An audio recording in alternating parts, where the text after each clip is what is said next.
The massive ship appeared without warning, its dark silhouette blotting out the stars above Seoul. Within hours, similar vessels positioned themselves over major cities worldwide. People stopped in streets, pointing skyward with mouths open. Traffic halted.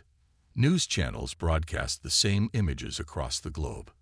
Dr. Ju Park hadn't slept in 36 hours.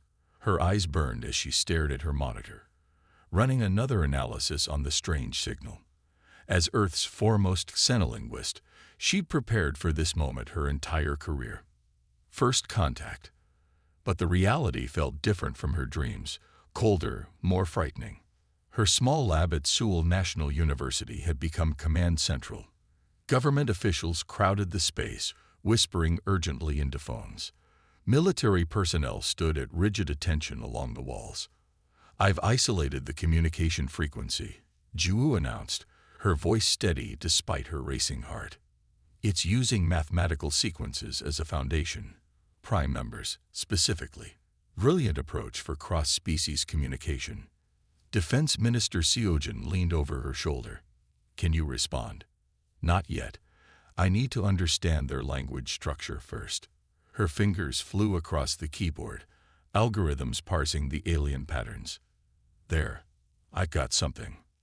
The message formed on her screen, symbols shifting into Korean characters. Ju read it once, twice, her blood turning cold. "What does it say?" President Yoon-ji asked from the video call displayed on the wall. Ju cleared her throat. "Admiral Daeho of the Galactic Empire requests immediate audience with Earth's leaders." She paused, checking her translation again. They expressed surprise at finding intelligent life on a planet their records mark as restricted. The room fell silent. "Restricted?" President Yoon-ji finally asked. "What does that mean?" "I don't know," Ju admitted, "but they're waiting for our response." Within hours, the United Nations Security Council assembled for an emergency session. Ju sat beside world leaders, translating as technicians established a communication link with the alien vessel. When the connection stabilized, the room's large screen filled with an alien face. Admiral Daeho's features were almost human-like, but with subtle wrongness. Skin too smooth, proportions slightly off. 6 eyes, arranged in 2 vertical rows, blinked in an unsettling sequence. His voice came through Juwoo's translation software, flat and emotionless. "We recognize your governing body," the alien said.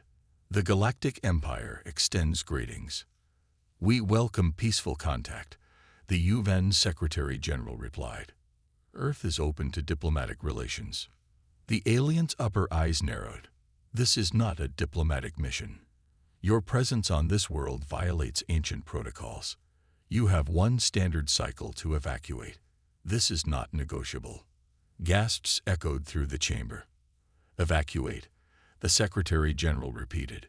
"This is our home world. We have nowhere else to go." "That is unfortunate," Admiral Daeho replied. "Your standard cycle equals approximately 90 of your Earth days. Use this time wisely." With that, the transmission ended. The room erupted in chaos. Military leaders called for immediate weapons deployment. Others suggested surrender. President Yoon-ji caught Juwoo's eye and motioned her to a private channel. "Dr. Park, what are your thoughts?" Juwoo took a breath. "Something doesn't add up. If they wanted to destroy us, why give warning? And why express surprise at finding us here? I need more data." "Do whatever you need. All resources are at your disposal." Back in her lab, now emptied of politicians, Juwoo worked through the night. She analyzed recordings of the transmission, breaking down every frequency, every pattern. At 3:17 a.m., she found it, a subtle carrier wave beneath the primary communication. She isolated it, ran it through her decoding algorithms, and waited. The new message appeared, brief but chilling. Species assessment. Extreme caution. Evolutionary markers match forbidden archives. Juwoo sat back in her chair, mind racing. This wasn't meant for human ears. It was internal communication, not properly encrypted. The Empire was afraid of humans, not angry at them. But why? What were these forbidden archives? What evolutionary markers did humans possess that concerned a spacefaring empire enough to order Earth's evacuation? Jiwoo reached for her phone to call President Yoonji when her computer chimed again. Another hidden message, deeper in the transmission. Probability analysis. 87.3% match to precursor genome. Proceed with extreme caution. If confirmed, immediate withdrawal recommended. She stared at the words, a theory forming.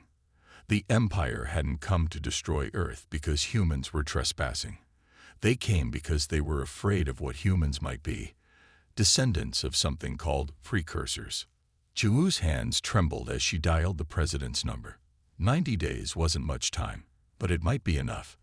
If they could understand why the most powerful force in the galaxy seemed terrified of humanity. Outside her window, the massive Imperial ship hung in the night sky, its shadow stretching across the city like a promise of things to come. The underground bunker 30 meters beneath Seoul's government district buzzed with activity. World leaders and military commanders from dozens of nations sat around a massive circular table. Screens on the walls showed the alien ships still hovering over major cities worldwide. 7 days had passed since the ultimatum. General Junho Kim paced at the head of the table, his military uniform crisp despite not having slept in 2 days. His weathered face showed the strain of the past week. 90 days to evacuate 8 billion people. Junho slammed his fist on the table, making water glasses jump. They've given us an impossible task. This isn't evacuation. It's extermination. Representatives from every nation nodded grimly. The American Secretary of Defense leaned forward. Even if we could build enough ships, which we can't, where would we go? We have no habitable colonies. Perhaps surrender is the only option, suggested the Russian president. Request mercy. Junho shook his head. The Empire doesn't want us to surrender. They want us gone. The question is, why not simply destroy us immediately? President Yoonji of South Korea stood up. Dr. Park's discovery suggests they fear us for some reason. Fear means we have leverage. Fear also makes enemies dangerous, countered the Chinese premier. We need options beyond diplomacy. They argued for hours until President Yoonji called for order. We need unity, not division. I propose an emergency Earth coalition, all nations working together, pooling resources and knowledge. The vote was unanimous. The EEC was formed within hours, with General Junho appointed as military commander and President Yoonji as civilian leader. 3 days later, a breakthrough came from an unexpected source. An Imperial scout ship had crashed in the mountains of Japan. Before the Empire could recover it, Japanese special forces secured the wreckage and transported key components to a secret facility. Dr. Hyunwoo, a brilliant physicist from KAIST University, led the research team examining the alien technology. The Emergency Earth Coalition leadership gathered to hear his findings. We have one advantage, Hyunwoo said, pointing to the disassembled components spread across the laboratory. Their systems recognize human neural patterns as authorized users. We're learning their tech faster than should be possible. Explain, General Junho demanded. Hyunwoo gestured to a soldier wearing what appeared to be an alien helmet. Watch. The soldier thought about raising his right arm, and a holographic display appeared before him, showing strange symbols. Their interfaces respond to thought patterns, Hyunwoo explained. Initially, we assumed this would make their technology unusable for humans. Instead, we discovered something remarkable. Their systems adapt to us more easily than to their own kind. How is that possible? President Yoonji asked. Unknown, Hyunwoo admitted, but it gives us a fighting chance. Meanwhile, Dr. Joo Park had assembled a global team of linguists and cryptographers to analyze the Empire's communications. They worked night and day, decoding and translating vast amounts of data intercepted from the alien ships.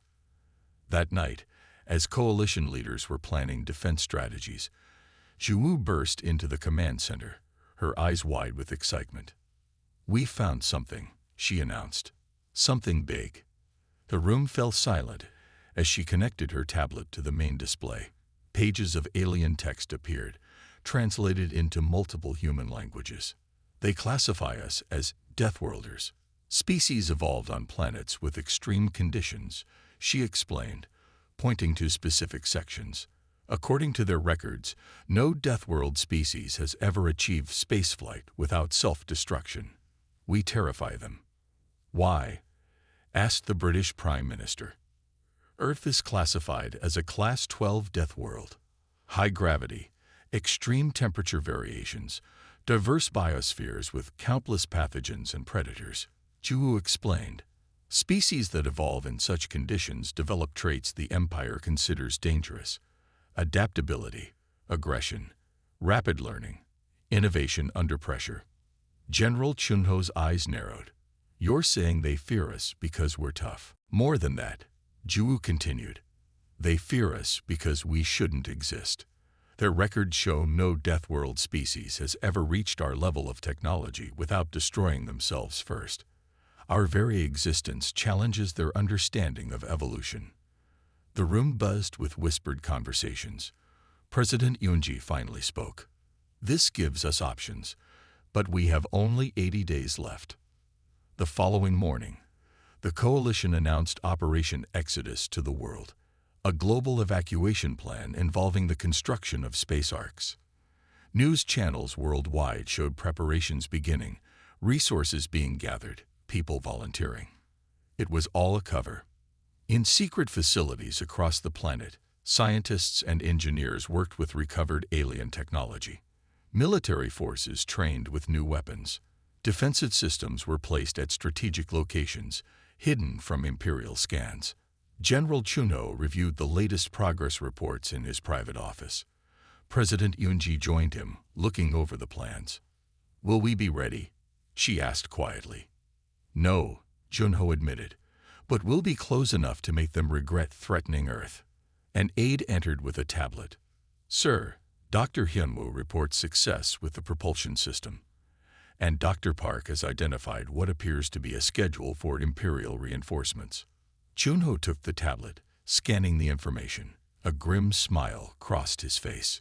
"Tell both teams excellent work," he said, "and inform all coalition members. We're moving up the timetable. The Empire expects frightened compliance. Let's show them what Deathworlders are really capable of." Outside, citizens watched the enormous ships looming above their cities, unaware that beneath the appearance of surrender, humanity was preparing to fight back. The Imperial ships began their descent on day 67, 3 weeks ahead of the ultimatum's deadline. They moved with cold precision, targeting 6 locations across Earth, marked for initial processing centers. The massive vessels broke through cloud cover over the Amazon, Siberia, Australia's outback, the Sahara, Canada's northern territories, and the Korean peninsula. Commander Minje watched from the hidden bunker as the Imperial vessel settled over the designated landing zone near Busan. His strike team, 50 soldiers equipped with retrofitted alien technology, waited in concealed positions. They wore armor salvaged from the downed scout ship, modified by Dr. Hyunwoo's team to work with human biology. "All teams report ready status," his communications officer whispered. Minje nodded, eyes fixed on the tactical display. 6 months ago, he had been a regular army officer. Now he commanded humanity's first defense against an alien invasion. "Hold positions until they deploy ground forces," he ordered. "Remember, we need to capture their technology intact." The belly of the Imperial ship opened, releasing smaller vessels that touched down in the clearing. Alien soldiers emerged, tall figures in gleaming armor. They moved with practiced efficiency, setting up equipment around the landing zone. "They're deploying processing markers," reported Jiwoo through the comm system. She monitored from the command center, translating the alien activities. "Those devices will map Earth's resources for extraction." Minyu waited until the Imperial forces spread out, then gave the signal. "All teams, execute." His soldiers activated their weapons, rifles that looked like twisted metal sculptures. glowing with blue energy. The weapons had been impossible to understand until Hyunwoo discovered they responded to human brain patterns. Now they worked better for humans than they had for their original owners. The first shots caught the Imperial forces completely by surprise. Their shields, designed to stop energy weapons of their own kind, failed to detect the modified signature of human-operated technology. A dozen aliens fell before they could return fire. Minja led his squad forward, moving exactly as they had practiced for weeks. Team 2, secure the landing craft. Team 3, establish perimeter. The battle lasted 11 minutes. When it ended, 43 Imperial soldiers were dead or captured. Human casualties, 3 wounded, none killed. Most importantly, they had captured an intact Imperial cruiser. They never expected us to understand their technology so quickly, Minja reported to the Emergency Earth Coalition Council 2 hours later. He stood in the underground command center, still wearing battle-stained armor. Their systems practically reconfigured themselves for our use. The ship's controls responded to our pilots immediately. On the main screen, similar reports came in from the other 5 strike locations. All successful. Humanity had won its first battle against the Galactic Empire. This is just the beginning. General Chuno cautioned. They'll adapt their tactics. Dr. Hyunwoo stepped forward. We've already started analyzing the captured cruisers database. There's something you need to see. The screen shifted to show alien text with translation. The ship's logs revealed the Empire's true fear. Human adaptability and aggression exceeded anything in their 12,000-year history. Pages of scientific analysis showed Imperial scientists struggling to understand how humans had evolved such traits.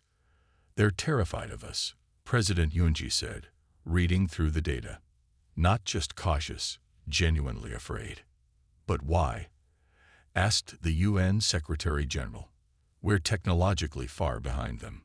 The answer came 3 days later, when something unprecedented happened. An Imperial shuttle appeared over the Pacific Ocean, broadcasting on all frequencies in perfect Korean. Request asylum. Solo pilot. Unarmed. Fighter jets escorted the shuttle to a secure facility.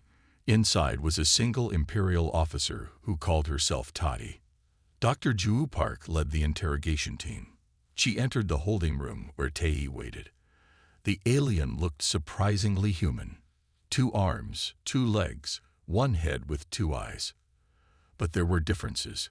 Her skin had a faint purple tint, and her movements were unnaturally precise. Thank you for not shooting me down, Tae said. Her voice sounded strange coming from a mouth not designed for human speech. Why have you defected? Joo asked directly.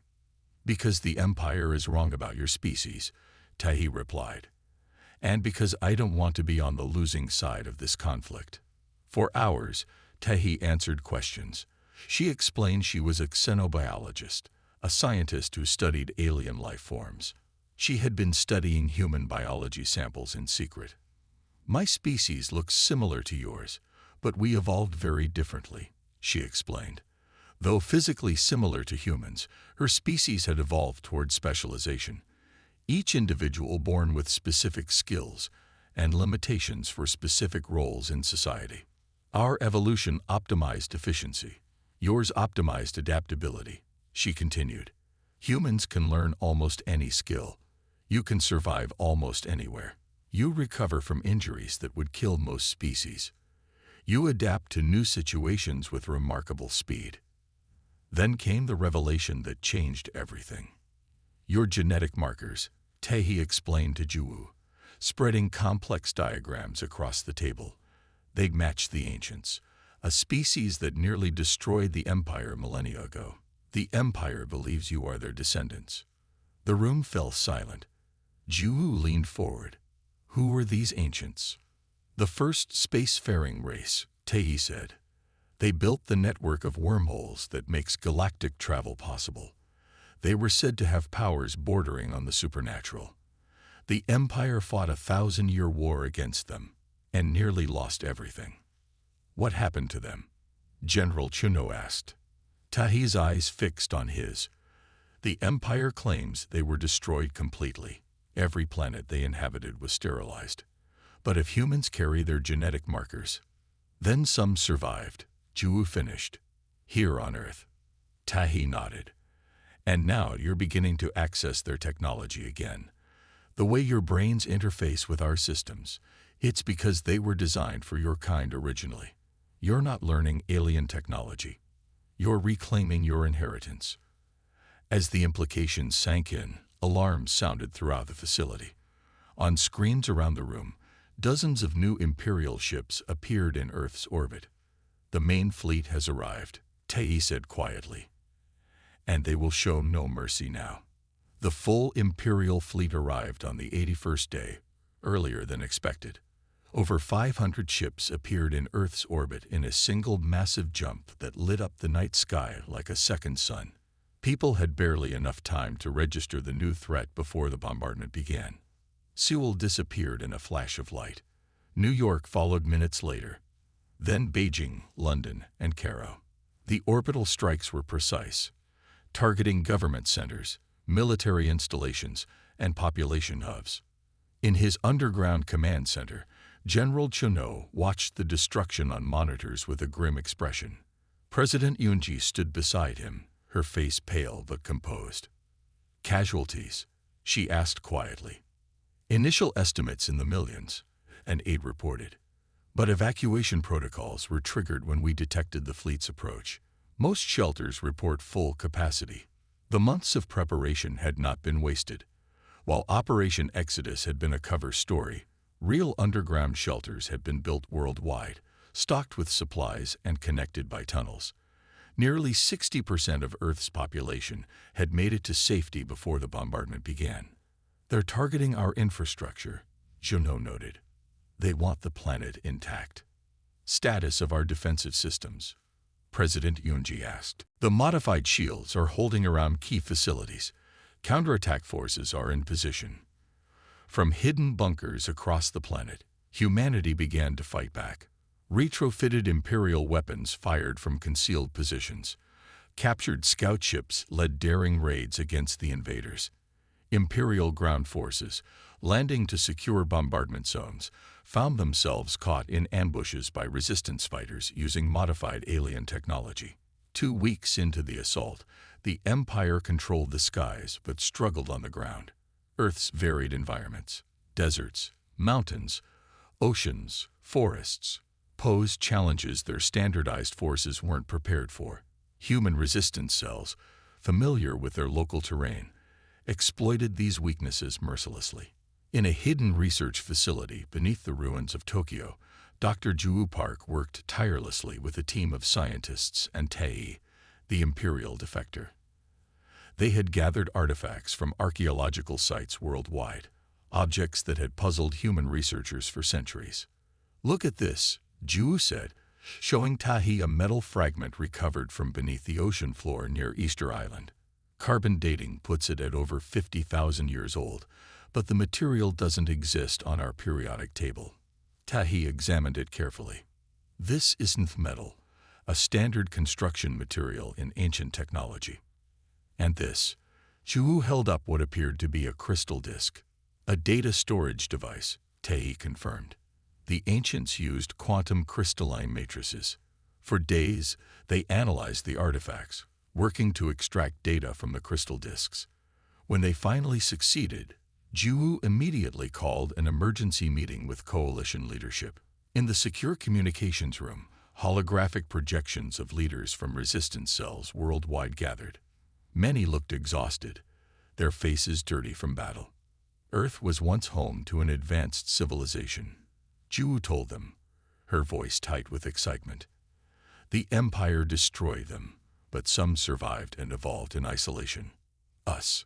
She displayed images from the recovered data, vast cities that once stood where oceans now flowed, spaceships leaving Earth's atmosphere, and beings that looked almost, but not quite, human. According to these records, the ancients were at war with the Empire approximately 50,000 years ago. When they began losing, they enacted a desperate plan. They sank their cities beneath the oceans, hid their technology in secure vaults worldwide, and used genetic manipulation to hide a portion of their population. They made themselves look primitive, Tahi added, and erased their own memories, becoming early humans. It was meant to be temporary, a way to survive until the Empire left. But something went wrong. The genetic changes became permanent, Ju continued, and the technology to reverse the process was lost or destroyed. Human civilization had to evolve again from scratch. General Chuno leaned forward. Does this data tell us how to fight them? How the ancients nearly won?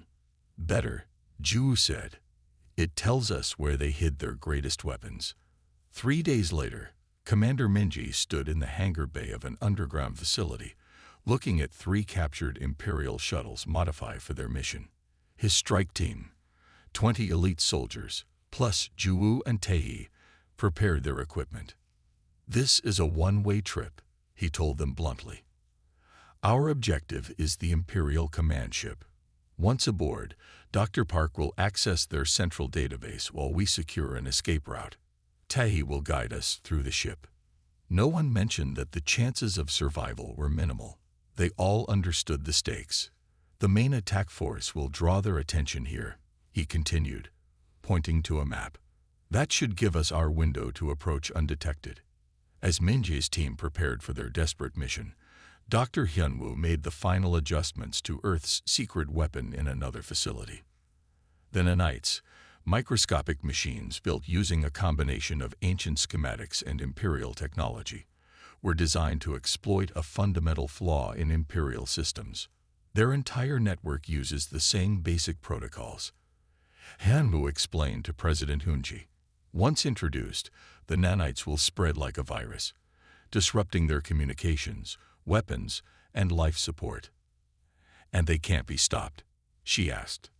Not easily. The ancients designed them specifically to target Imperial weaknesses. We've just updated the design. As night fell across the devastated landscape of Earth, Minji's shuttles lifted off, using the captured Imperial identification codes to blend with enemy traffic. Below them, the Resistance launched a massive coordinated attack on Imperial ground forces, a desperate gamble to create the diversion they needed. Aboard the lead shuttle, Ju clutched a small device containing the nanites. Everything depended on reaching the command ship's central computer core. One chance to turn the tide of a war that had begun 50,000 years ago. Approaching the command ship, the pilot announced. They're signaling us to dock at Bay 12. Minji nodded to his team. Remember your training. Move fast. Stay together. He turned to Ju and Tahi. Ready? Both women nodded, their faces set with determination. Then let's remind the Empire why they feared the ancients. The Imperial command ship dwarfed all others in the fleet, a massive structure that stretched nearly 20 kilometers from end to end. Its arrival in Earth orbit coincided with the appearance of a new figure in Imperial communications. The Supreme Commander, Sunwoo, had come personally to oversee Earth's final subjugation as the human resistance continued to frustrate Imperial forces. Minji's team successfully docked their captured shuttle at Bay 12.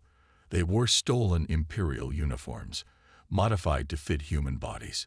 Tahi had coached them on Imperial movement patterns and behavior. As they disembarked, Minji kept his face carefully blank, mimicking the emotionless efficiency of Imperial soldiers. Keep moving, Tahi whispered. Don't make eye contact. They passed through 3 security checkpoints without incident. The Empire's greatest weakness was now working against them. They couldn't imagine that humans could so quickly master their technology and infiltrate their most secure vessel. Deep inside the massive ship, they reached a junction. Tahi pointed left. The main archive is 2 levels down. We need to access a terminal with alpha-level clearance. As they moved deeper into the ship, alarms suddenly blared. Red lights flashed along the corridors. Have we been discovered? Ju asked, her hand tightening on the nanite device. Tahi listened to the announcement in the Imperial language. No, it's the nanites. They've begun attacking ship systems in the lower fleet. They're initiating quarantine protocols. That's our chance, Minji said. The confusion will cover our movements." They hurried through now empty corridors, taking advantage of the chaos. Imperial crew members rushed to battle stations, ignoring the small group heading in the opposite direction. The archive was a vast chamber filled with crystalline structures that pulsed with light, the accumulated knowledge of 12,000 years of Imperial history. There, Tahi pointed to a central terminal. "That has the access we need." Juwu connected her devices to the terminal while Minjay and his team secured the entrances. Her fingers flew across the interface, using the access codes Tahi had provided. "I'm in," she said. "Searching for Earth records now." Data flowed across the screen, translated by her devices. Her eyes widened as she read. "This can't be right," she whispered. "What is it?" Minjay asked, glancing over. "We weren't just descended from the ancients," Juwu realized, scanning the records. "We are the ancients, or what remained after the Empire's attempted genocide. Earth wasn't restricted to protect the Empire from us. It was marked to protect us until we were ready." "I don't understand," Minjay said. Juwu pointed to the screen. "The Empire didn't win the ancient war. They were losing badly. The ancients, our ancestors, had technology far beyond Imperial understanding. In desperation, the Empire deployed a weapon that affected memory and technology. It was designed to make the ancients forget who they were and lose access to their advanced technology." "And it worked?" Tahi asked, surprised. "Partially. The weapon affected most of the population, but some ancients knew what was happening. They encoded their knowledge and hid it throughout Earth, then genetically modified themselves to survive the weapon's effects. They became early humans, waiting for the day when the modifications would naturally reverse." "So the warning about Earth," Minjay began. The ancient warning about Earth was finally clear.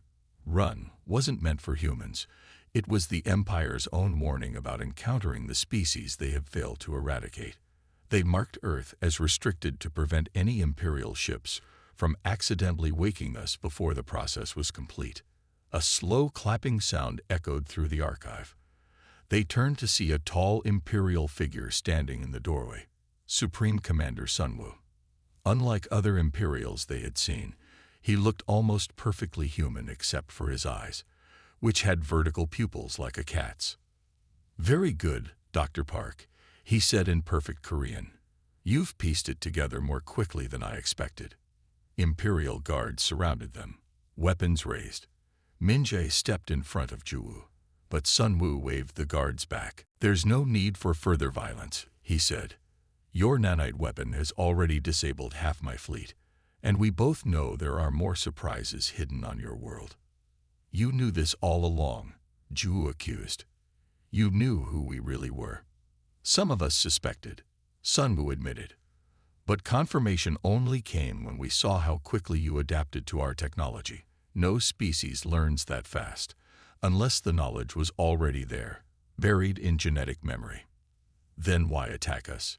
Minjay demanded. "Policy and fear," Sunwoo said simply.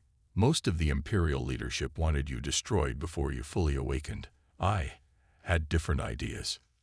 You wanted to see if we were really the ancients," Tahi realized, staring at her commander. "Yes, and now we know." Sunwoo stepped toward the terminal, looking at the displayed data. "Your people possess what we have lost: adaptability, creativity, the very spark that built the interstellar network our civilization depends upon. The Empire has grown stagnant, specialized to the point of fragility. We need what you have."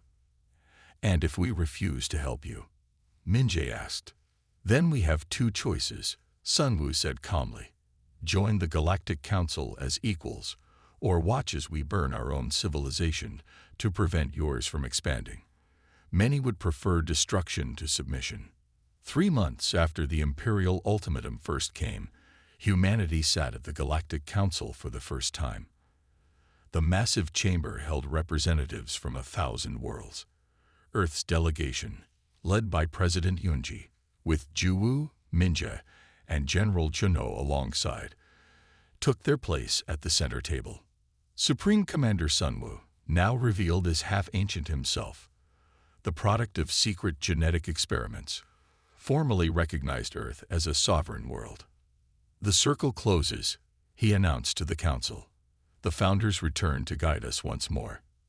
As the human delegates signed the treaty, a new marker was placed in galactic records. Earth remained restricted, but now the warning had changed. Earth, homeworld of the ancients, approach with respect. And for those who might still harbor thoughts of conquest, the old warning remained in place, not for humanity's protection, but for any who would threaten Earth again. Run. The end.